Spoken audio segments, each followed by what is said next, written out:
BBS.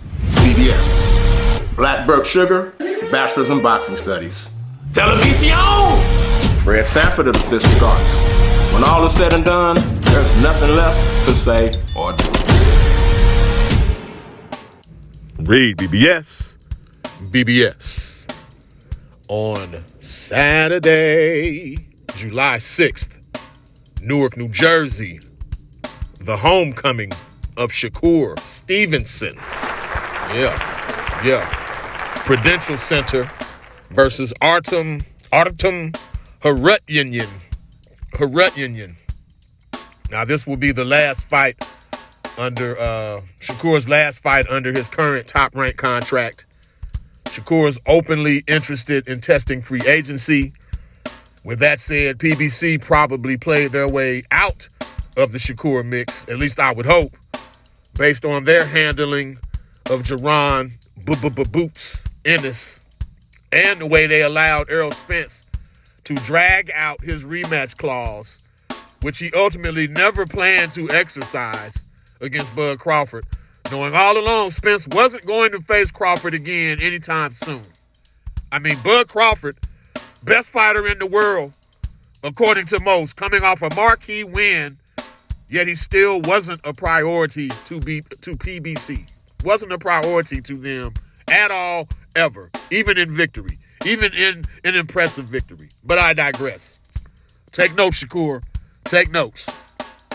Luckily for Bud, His Excellency Turkey Allah Sheikh stepped in and created a viable option for him on August 3rd.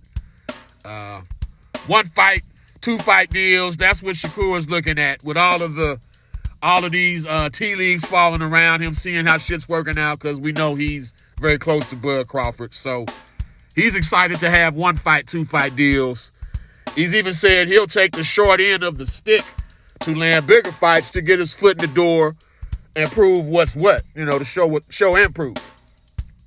Floyd Money Mayweather, he's been talking up Shakur lately, no doubt resulting from Tank Davis outing the fact that Tank banged Floyd's daughter, all that tabloid shit, like who really cares? But Tank outed that, and he outed Floyd for being detained in Saudi Arabia against his will.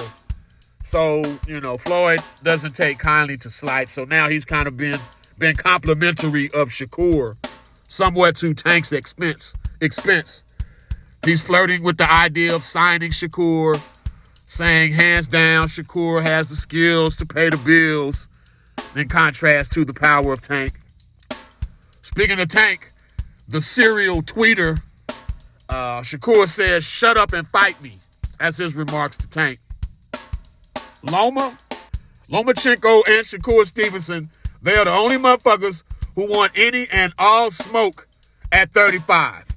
And even Loma didn't want smoke with Shakur. That's what's up. When it was offered, Loma didn't want that smoke. Smartly, he chose ferocious Kambosos, and the vacant WBO in lieu of Shakur, and the vacant WBC, which Shakur won against De Los Santos.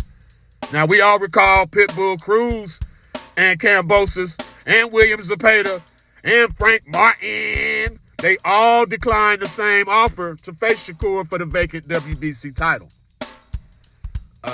Now, with all that said, Bob Arum was talking about Loma versus Shakur in the fall. That might have been a ploy to entice Shakur to re-sign with him after this fight in July with Harutyunyan. Shakur, he's 21-0, 10 KOs, 2016 silver medalist, Olympic silver medalist, world champion at 26, at 30, and most recently at 35 in that less than stellar decision win over Edwin De Los Santos. Now, we know Shakur was injured. I've heard his shoulder was injured. I've heard his hand was injured. Whatever. He was heavily criticized, and deservedly so, for that performance. I mean, ultimately, if it's that bad, then don't fight. But that said, this notion, this false, fake-ass, tired narrative that Shakur is always boring, he's always a runner, it's inaccurate as fuck, and it's used and abused as an excuse for fighters and or fans of those fighters who know deep down and goddamn well their guy just can't beat Shakur. That's what that is. Oh, he's boring. Well, I'm going to watch him to go to sleep. He's a cure for insomnia. Yeah, and he'll beat your favorite fighter. He'll beat your favorite fighter under 47, and you know it. That's why you talk that shit. But